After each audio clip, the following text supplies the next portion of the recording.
तो बताइए, आपको ब्रह्मदेव से क्या वरदान प्राप्त हुआ है? गुप्त वरदान। ब्रह्मदेव से गुप्त वरदान प्राप्त किया है मैंने, जिसका भेद मेरे मुख से कभी उजागर नहीं हो सकता। और ब्रह्मदेव भी मेरे वचन से बंधे होने के कारण इसकी चर्चा किसी से नहीं कर सकते। अपनी मृत्यु के भेद को छुपाए रखने में सफल होकर इस दुष्ट ने अपनी सुरक्षा सुनिश्चित कर। किंतु ये हुआ कैसे? बुद्धि का अभाव तो अहंकारी असुरों का स्वभाव होता है। तो फिर इस असुर में गणेश जी की युक्ति को असफल करने की बुद्धि कहां से उत्पन्न हो गई? क्या हुआ? स्तब्ध रह गए ना तुम तुच्छ गजमुख बालक? मेरे इस उत्तर की अपेक्षा नहीं थी ना तुम्हें? रहस्य है, अवश्य कोई रहस्य है, अन्य असुरों से इसके भिन्न होने के पीछे। अब अपनी माला का जाप संपन्न करके अनंत पीड़ा दूंगा तुम्हें, और तुम्हारी इस क्रीड़ा का अंत करूंगा मैं। एक कीट के समान मसल के रख दूंगा तुझे तुच्छ गजमुख। तत्सवितुर्वरेण्यं भर्गो देवस्य धीमहि धियो यो न प्रचोदयात्। ओम भूर्भुवः। ये तो गायत्री मंत्र है। विश्वास नहीं होता, ये दुष्ट असुर माँ गायत्री का उपासक है। ओम भूर्भुवः स्वः तत्सवितुर्वरेण्यं भर्गो देवस्य धीमहि धियो यो न प्रचोदयात्। ओम भूर्भुवः स्वः तत्सवितुर्वरेण्यं भर्गो देवस्य धीमहि धियो यो न प्रचोदयात्। तो इसलिए अपने जाल में उलझा नहीं सका इसे, क्योंकि जो कोई भी गायत्री मंत्र का जाप करता है बुद्धि, ज्ञान और एकाग्रता से समृद्ध हो जाता है और उसे किसी भी प्रकार से भ्रमित करना असंभव हो जाता है।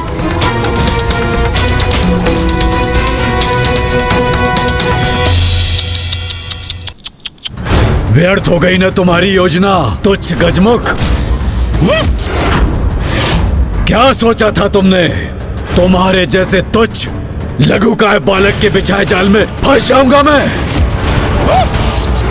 भूल की है तुमने, बहुत बड़ी भूल। मुझ पर अपनी युक्ति का प्रयोग करने का दुस्साहस किया। ये गणेश जी ने स्वयं को किस संकट में डाल दिया? इस दुष्ट असुर से तो युद्ध का भी कोई लाभ नहीं, क्योंकि इसके अंत का रहस्य अभी तक किसी को ज्ञात नहीं। कैसी विडंबना है ये! एक और उधर दुर्गमासुर तामसिक माता को विवश कर रहा है। इस पापी ने गायत्री माँ की उपासना से स्वयं को सुरक्षित किया हुआ है। मुझे ही कोई उपाय करना होगा जिससे ये दुष्ट गायत्री माँ की उपासना से अपना मुख मोड़ ले। अन्यथा इसके वरदान का रहस्य यदि ज्ञात भी हो गया तो भी इसका वध करना अत्यंत कठिन हो जाएगा। ब्रह्मांड के सर्वाधिक शक्तिशाली, सर्वाधिक विराट असुर को संसार के सबसे छोटे तुच्छ गजमुख बालक ने मूर्ख बनाने का प्रयास किया। मैं इस दुस्साहस का भयंकर दंड दूंगा तुम्हें।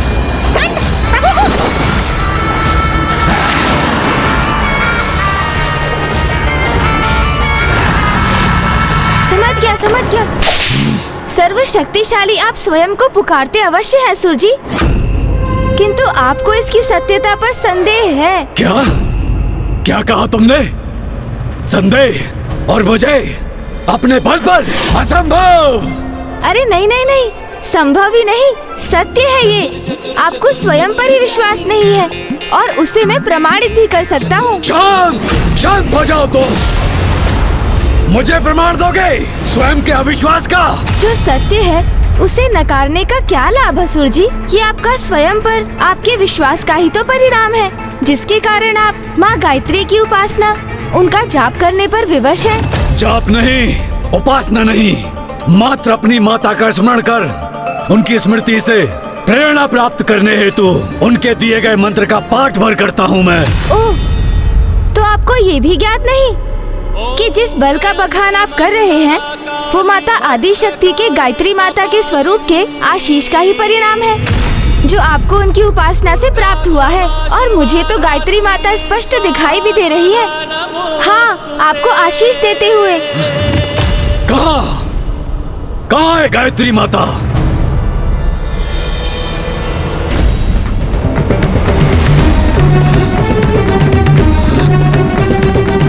यहाँ तो कोई नहीं है गजमुख बालक। मुझे पुनः मूर्ख बनाने का प्रयास कर रहे हो तुम। माता के मंत्र के जाप से आपके अंतर में ज्ञान का प्रकाश अवश्य जागृत हुआ है असुर जी, किंतु आपके नेत्रों पर छाई अहंकार की काली छाया अभी भी आपकी दृष्टि बाधित कर रही है।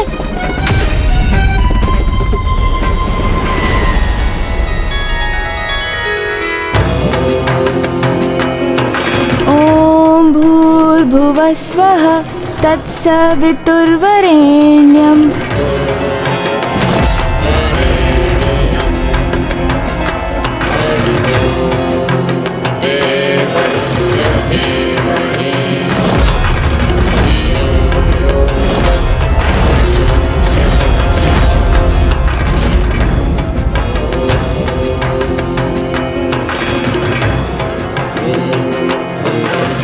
गणेश जी माता गायत्री का मंत्र जाप कर रहे हैं, कदाचित इसीलिए वो उनकी सकारात्मक ऊर्जा एवं शक्ति को स्वयं में ग्रहण कर पा रहे हैं।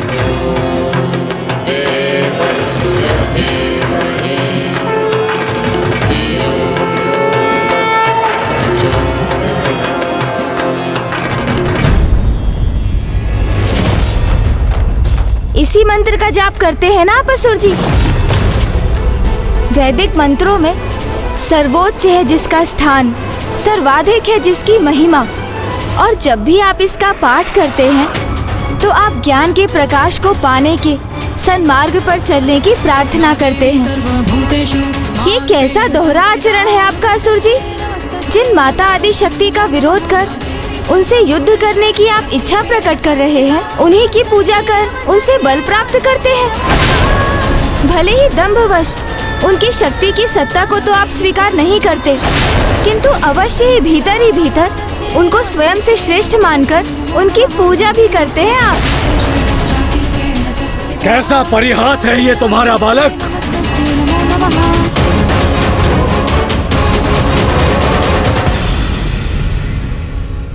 किंतु यही अर्थ है इस मंत्र का, तो आज से रोक दूंगा इस जाप को। सर्वश्रेष्ठ हूं मैं, मुझे किसी की कोई उपासना करने की कोई आवश्यकता नहीं।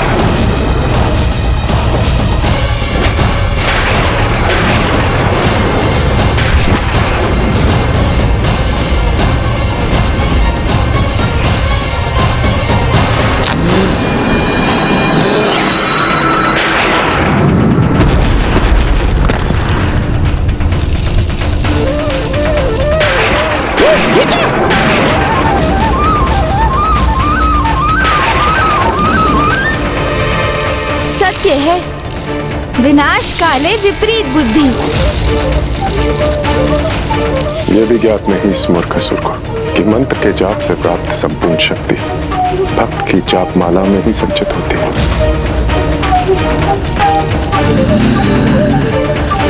जिस माला को सदैव अपने कंठ में धारण करना चाहिए था उसे ही छिन्न भिन्न कर दिया इस दुष्ट ने, और अपने जाप से संचित शक्तियों को, उसके प्रभाव को क्षण भर में खो दिया इसने सब कुछ।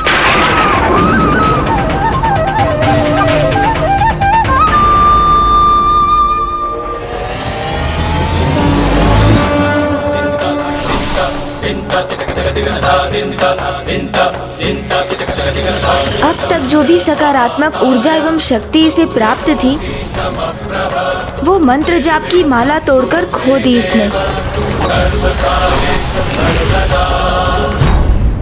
इतना तुच्छ और लघु होकर भी मेरे बल पर संदेह करने का दुस्साहस कर रहे हो तुम? अब तुम्हें अपना आहार बनाकर अपने सर्वशक्तिशाली होने का प्रमाण दूंगा तुम्हें, और ये निरीह अशक्त देवता मुझे तुम्हारा आखेट कर देखकर विलक कर रह जाने के लिए विवश होंगे।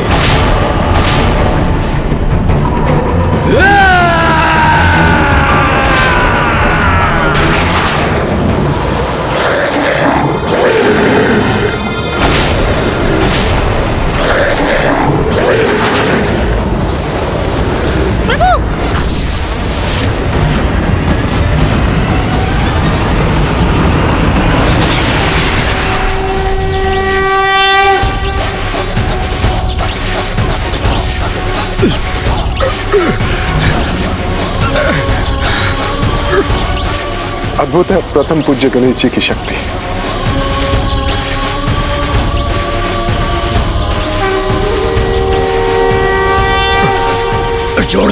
छोड़ दो मुझे गजमुख, छोड़ो मुझे।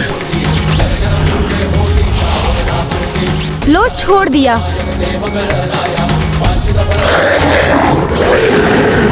चलिए मूषक जी, जिस कार्य के लिए आए थे वो तो हुआ नहीं, किंतु उससे भी अधिक महत्वपूर्ण कार्य संपन्न किया है हमने। इस दुष्ट की गायत्री माता की उपासना भंग करवा दी हमने। देवगणों, कुछ समय के लिए धीरज रखिए। माता स्वयं आकर आप सबको अवश्य रक्षित करेंगी।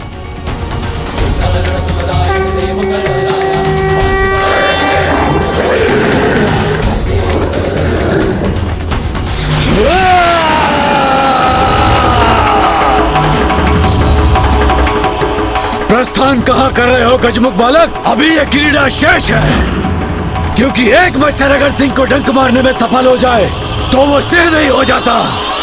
मैंने तुम्हें कम आंकने की भूल अवश्य की थी, किंतु तुम्हें अरुणासुर की वास्तविक शक्ति का परिचय अब ज्ञात होगा।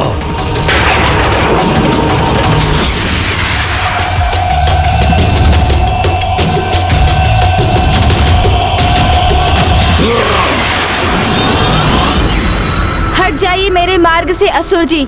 आपसे युद्ध करने नहीं आया मैं, क्योंकि जिस युद्ध के लिए आप इतने तत्पर हैं, वही आपके सर्वनाश का कारण बनेगा। वो युद्ध निकट भविष्य में अवश्य होगा, किंतु अभी मुझे रोकने का कोई लाभ नहीं। मुझे जाने का मार्ग दीजिए। अच्छा, जाना चाहते हो यहाँ से? तो प्रयास करके देख लो।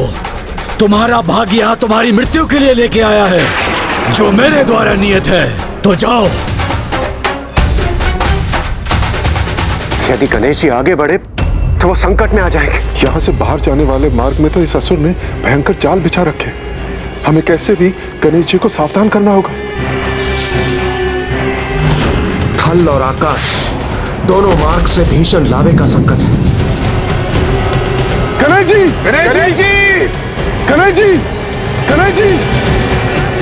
ये तुच्छ देवता कितना भी प्रयास कर लें, किंतु ये तुच्छ गजमुख को सावधान नहीं कर सकेंगे। गणेश जी!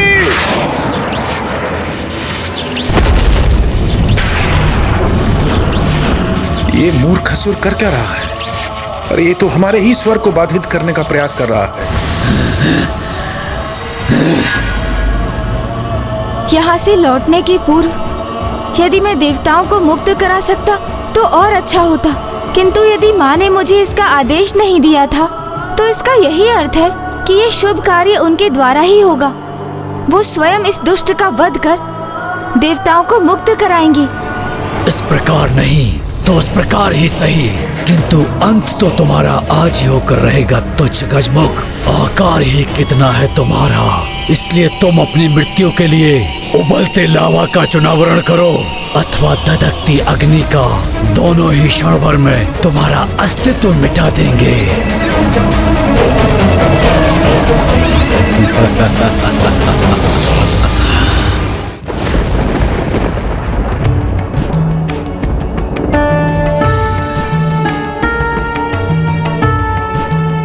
प्रथम पूज्य गणेश जी को वहाँ से लौटने में इतना विलंब क्यों हो रहा है माता? अवश्य लौटेगा पुत्र गणेश, और जो वचन दिया है उसे पूर्ण भी करेगा।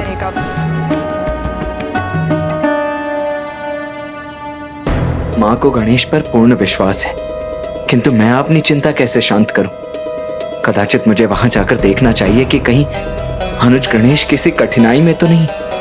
वाक युद्ध करते करते कहीं वहां वास्तविक युद्ध तो आरंभ नहीं हो गया।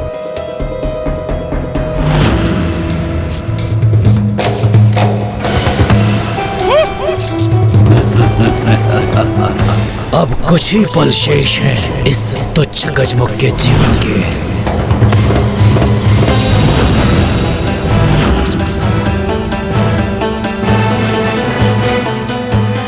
हाँ, एक पग और भरो गजमुख, तब मुझे आनंद आएगा।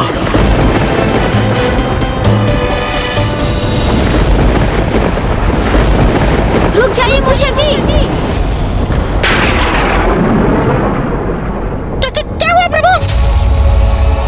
यहाँ इस दुष्ट का बिछाया हुआ भयंकर जाल है जो हमारे इन सीढ़ियों से नीचे उतरते ही हमारे लिए घोर संकट उत्पन्न करेगा। ये दृश्य तो मैंने आते समय ही देखा था। इसे तो ज्ञात हो गया कि इसका बाहर जाना यहाँ से तो असंभव है। तो अब जब उसे ज्ञात हो ही चुका है कि कैसे उसके साथ मैं एक मस्तिष्क परीक्षण कीड़ा करने वाला हूँ,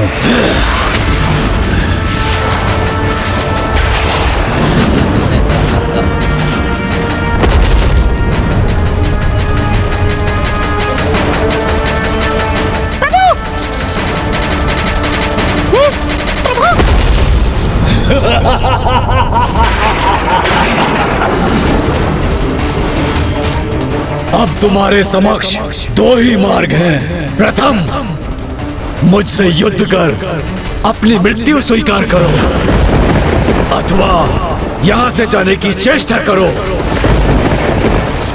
किंतु स्मरण रखना, यदि तुमने थल मार्ग से जाने का प्रयास किया तो उबलता हुआ लावा तुम्हें पिघला देगा, और आकाश मार्ग से जाने का प्रयास किया तो धधकती हुई ज्वाला से झुलसकर नष्ट हो जाओगे तुम।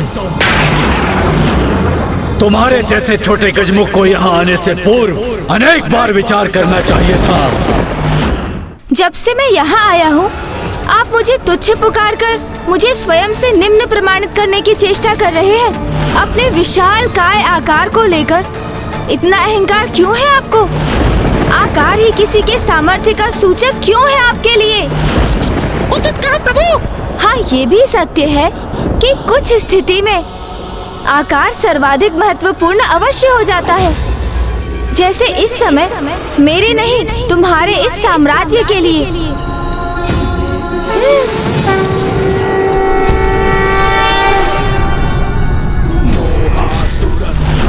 अरे ये तुच्छ छोटा सा गजमुख बालक इतना विशाल काय कैसे हो गया?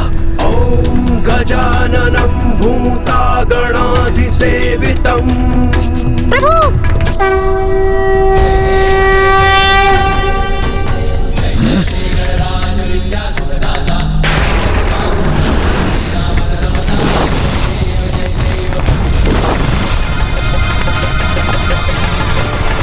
इसके बाहर के प्रभाव से ये स्थल भी विभक्त हो गया, जिसके कारण मेरा भवन वो नष्ट हो रहा है।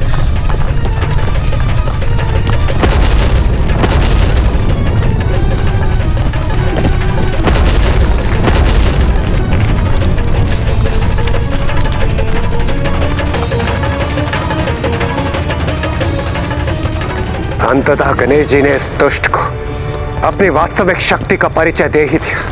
मेरे विचार से आज हम दोनों ने एक अत्यंत महत्वपूर्ण पाठ सीखा है कि हमें अपने शत्रु को कभी कम नहीं आंकना चाहिए।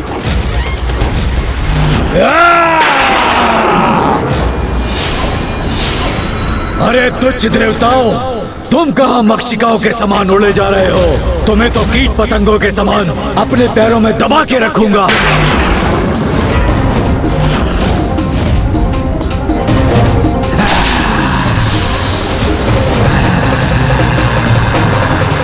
मूर्खसुर, जिनके पुत्र ने तुम्हारी ऐसी अवस्था की है, जब वो स्वयं यहाँ पधारेंगी तो तुम्हारी कैसी दुर्दशा करेगी, ये तो तुम्हें ज्ञात हो ही गया होगा।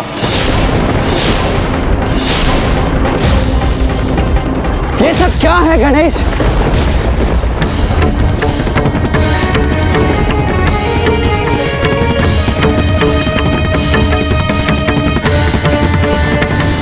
यहाँ क्या करने आए थे तुम? और ये सब क्या कर दिया तुमने? शक्ति प्रदर्शन में देखो कितना विनाश कर दिया है तुमने। और माँ को दिया हुआ वचन, जिस कार्य के लिए उन्होंने तुम्हें यहाँ भेजा था, वो पूर्ण किया ना तुमने? क्या उस असुर के वध का उपाय ज्ञात कर सके तुम? उत्तर दो गणेश। नहीं भैया, किंतु उस दुष्ट को एक उचित पाठ पढ़ाने की बहुत आवश्यकता थी। वो मेरी युक्ति में नहीं उलझा। किंतु आप चिंता ना करें, मैं वो भी अवश्य ज्ञात कर लूंगा भैया। किंतु अब उसकी मृत्यु के कारण को कैसे ज्ञात करेंगे हम, ये मेरी समझ के बाहर है गणेश। शत्रु किसी व्यवसाय में हो या फिर सगे संबंधियों के बीच, उसे छोटा अथवा निष्क्रिय समझने की भूल करना स्वयं के लिए संकट को निमंत्रण देने के समान है।